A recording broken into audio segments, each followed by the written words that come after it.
Shalom, shalom. This week's Parsha is Parshat Vayigash, and I'd like to speak about two things.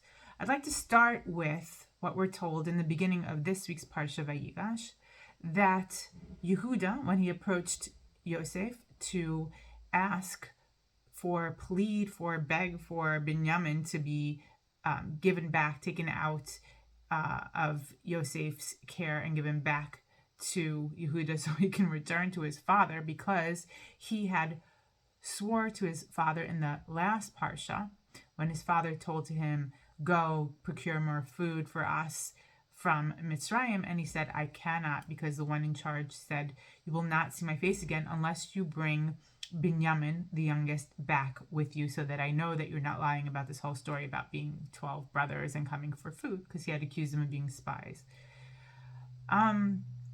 And in telling him, Yosef, this story, he explains that he made a promise to his father that he would be the guarantor. He would not come back from Mitzrayim without Bejamin. And he was dead set on doing exactly that. He used everything within his power to try and convince Yosef that he has to bring Bejamin back and that he would not leave Egypt without him. And first of all, this touches our hearts, I think, as a Jewish nation very much so, because our IDF, our brothers are still in Gaza, and their promise to Israel, right? Another name for Yaakov, to Israel, is that they will not leave Gaza without our brothers, without our family members that are still left there being held hostage.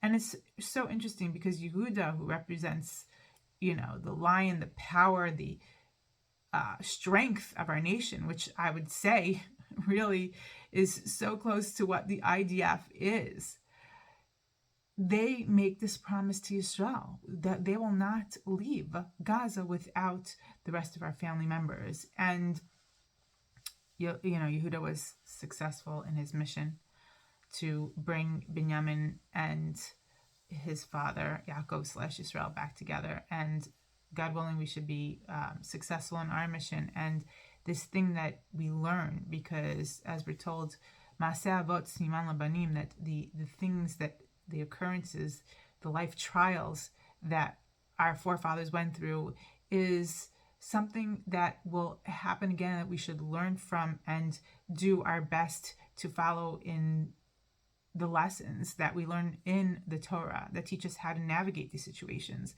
And we are taught specifically from the story about binding our souls to the souls of our brothers and sisters, and to doing everything in our power with the help of God to bring them back. And I think that that's very powerful, and I pray for the success of that. The next thing I want to talk about is that Yosef, as we're told in last week's Parsha, that he recognized his brothers and his brothers did not recognize him. And I think that it's really telling in this week's Parsha when he finally reveals himself, and the brothers, all of them were shocked and they could not speak. They were speechless. And the question is, why? Why couldn't they recognize him? And why were they so speechless? What's going on there? And I think a great lesson for us to learn as a nation from this episode is that when the brothers took Yosef and threw him in the pit because they were full of judgmental hatred, and they were like, let's see what will be with this dreamer and his dreams, they could not fathom for a moment that it was the case that this Yosef, who they didn't see as being somebody who's going to be the leader, the one who's going to be someone who they would turn to, or be subservient by it shows by bowing, but meaning that they would be dependent on this brother for everything. They just didn't believe it. They couldn't believe that he would be the source of salvation for them. And I think that this is something we really need to pay attention to nowadays, is because in our nation, there are all sorts of different people. And let's talk about the extremes of the religious extremes and the secular extremes. And both of them look down upon the other in some circumstances. I'm not saying always, but in the circumstances where it is that you're not the salvation, meaning you're not the future. You're not where our future lies. So the religious obviously feel they're devoted to God and to learning and to prayer, and this is the spiritual strength of the nation that keeps us going, and that's our future. And the secular believes, well, we got to be a part of this world, and we got to do everything, to be a part of this greater world. The Jews are such a minority, and there's so much going in the world. And even if we want to be a light into the nations, there's a way to do that throughout being a part of the nations and being a part, not just secluding yourself with a book and a sitter in a room. That's the way that they see it. But both sides are missing something that's so important, that all of this is vital to our future. It takes, I'm not saying that nobody can see it.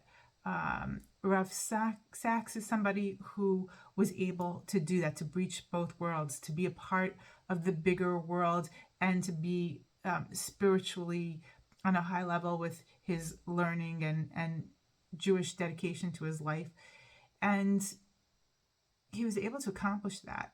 But we need more of that. We need more of an appreciation and to understand that our salvation comes from each other, from the strength of the other, that we need all of these different people with the different talents and abilities and things that they can do that are all vital for our future. And that until we understand and we can see the greatness of the other and understand that the greatness in the other too is our salvation, and we need every single one of us, like they needed all 12 tribes.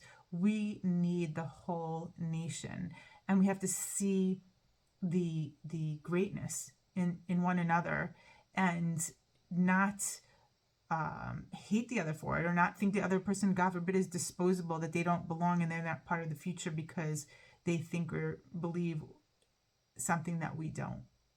And I think that the future of Israel and success of Israel, and how fast or slow it'll come, is whether we successfully are able to do this.